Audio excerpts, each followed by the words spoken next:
এগুলো খড় দিয়ে বিড়া তৈরি করছি, দই বসাবো। আমরা গ্রামের দিকে এইভাবেই বিড়া তৈরি করে দইয়ের ভাঁড়গুলো বসাই। দেখে থাকুন বিড়া তৈরির পর কি কি পদ্ধতি করি। মাটির ভাঁড়গুলো তো নতুন, এগুলো বালি থাকে, এই জন্য প্রথমেই খড় দিয়ে একটু ভেতরটা মেজে দিচ্ছি, তারপর পরিষ্কার কাপড় দিয়ে মুছে দেবো, দিলে বালিগুলো বেরিয়ে যাবে। দেখুন এই যে কত বালি। বন্ধুরা এখন আমি উনুন জ্বালিয়ে দুধ গরম করা শুরু করেছি। এটাতে 1 লিটার 750 মতো দুধ আছে, কিছুটা লিকুইড দুধ আছে, কিছুটা পাউডার দুধ মিশিয়েই করছি। কিছু সময় ফোটাতে হবে, আর এই ফোটানোর সময় আমি ওই 2-3টে এলাচ ফাটিয়ে রেখেছি, এই দিয়ে দিচ্ছি। এলাচটা দিলে একটু সুন্দর সেন্ট হবে।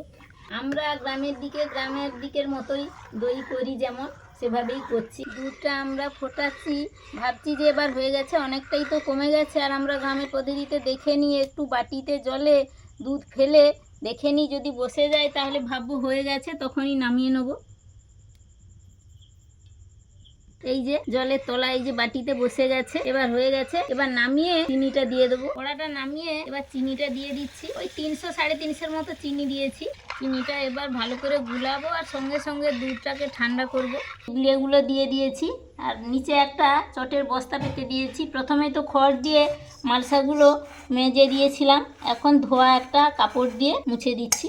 দুধটা ঠান্ডা হয়ে গেছে, এই যে আঙুলটা ডোবানো যাচ্ছে, এই অবস্থায় এবার এই সাজাটা দিয়ে দেবো, মানে যেটা দিয়ে দই বসানো হয় এই সাজাটা দিয়ে দেবো। ওই 200 গ্রাম 250 গ্রাম মতো দই, এই যে পুরোটাই দিয়ে দেবো গুলে গুলে।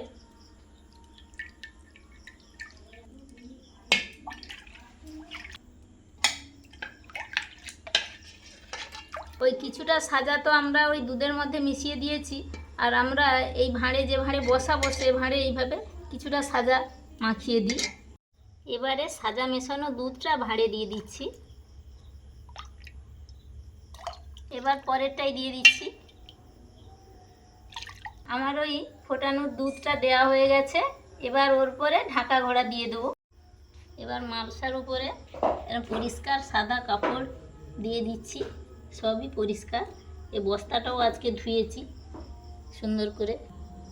সব কিছু শেষে এরকম আমরা একটা ভারী কিছু ব্ল্যাঙ্কেট টাইপের কি লেপ টাইপের চাপিয়ে দিই, এই যেটা লাস্ট দিয়ে দিলাম। বন্ধুরা তাহলে রাত্রে থাক, সকালে দেখা হচ্ছে কেমন হয়। বন্ধুরা এখন সকাল 6:30, আমি সব উপরে ঢাকনাগুলো খুলে নিয়েছি, এবার দেখবো কেমন হয়েছে। আর আমরা টেস্ট করি বসেছি কিনা। এইভাবে একটা পরিষ্কার আঁটি বসিয়ে দিলে সে যদি দাঁড়িয়ে থাকে বোঝা যাচ্ছে যে হয়ে গেছে। এবার এটাকে ঠান্ডা রাখার জন্য এবং ভালো রাখার জন্য ফ্রিজে ঢুকিয়ে দেবো।